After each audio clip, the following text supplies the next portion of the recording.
Dans un vieux carton, j'ai retrouvé la raquette de ping-pong de quand j'étais petit. Dedans, il y a aussi la carte de club. Ah, c'est drôle! Je sais pas pourquoi, dès que je montre cette photo à des gens, ils ont toujours la même réaction. Enfin, c'est bizarre parce que quand j'étais petit, on ne faisait pas ça, quoi. Enfin, il est où ton gosse? Bah putain, la sale gueule! Du coup, ça m'a donné envie de réessayer dans un club de ping-pong. Alors j'ai essayé. Bah, le plus important, c'est quand même le prof, parce qu'il y a un prof de ping-pong qui t'explique qu'il faut taper dans la balle. Et ce monsieur, quand il te montre un mouvement, on dirait qu'il veut te montrer qu'il sait faire gonfler ses veines en fait. Alors évidemment, la raquette, on la tient de manière à bander le muscle. T'apprends aussi que sur une raquette, il y a un côté noir et un côté rouge. Enfin, ce que je veux dire, c'est que t'as pas le droit d'avoir un côté noir et un côté noir.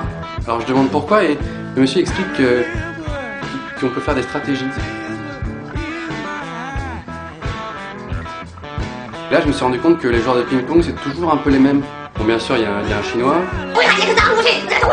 Il y a un mec qui joue avec le poignet complètement cassé, tu vois. Et il a une position relativement efféminée et la bouche un peu ouverte. Ce qui fait que quand tu le vois, t'as la sensation de le trouver dégueulasse.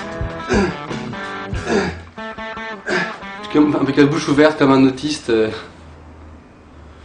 Ouais, c'est peut-être un autiste en fait. Après, je tombe sur une fille.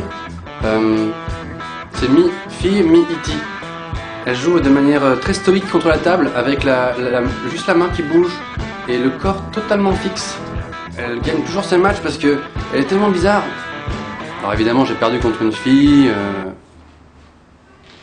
J'ai pas peur de perdre, mais ce qui me motive, hein, ce qui me fait battre le cœur, ce qui me donne mon énergie, c'est avant tout mes gosses. Donc t'as le monsieur qui a, on dirait qu'il a une grave maladie et qui joue au ping-pong pour s'en sortir, pour essayer d'oublier. Enfin, c'est bizarre parce qu'il parle assez fort et ensuite il te regarde comme si tu devais répondre un truc. Faut ramasser les balles! Mais tu sais pas quoi.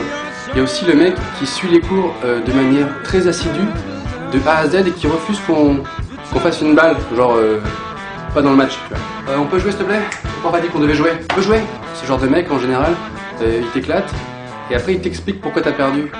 21-0, c'est pas grave. C'est pas grave, c'est ton revers. Et puis après il y a moi. Excuse-moi, on peut utiliser ma balle pour le match, pour jouer parce que c'est un peu porte-bonheur et tout. Non, on peut pas. Ok. Non, je disais bonjour au mur. Oui, alors le ping-pong, c'est pas un sport, je veux dire. Moi, c'est ce que je disais avant. Puis après, je suis donc rentré chez moi. Aidez-moi, à l'aide! SOS! Suite à cette expérience, j'ai décidé d'arrêter ce sport. Parce que bon, je me sentais pas à ma place. Puis bon, je vais peut-être me mettre à la marche. Ouais, bon, ça fait quelques années que ça me trotte. J'aime bien marcher dans les villes, dans les campagnes. Donc petite annonce personnelle, s'il y a des gens qui font de la marche ou qui sont carrément gérants d'un club de marche, contactez-moi.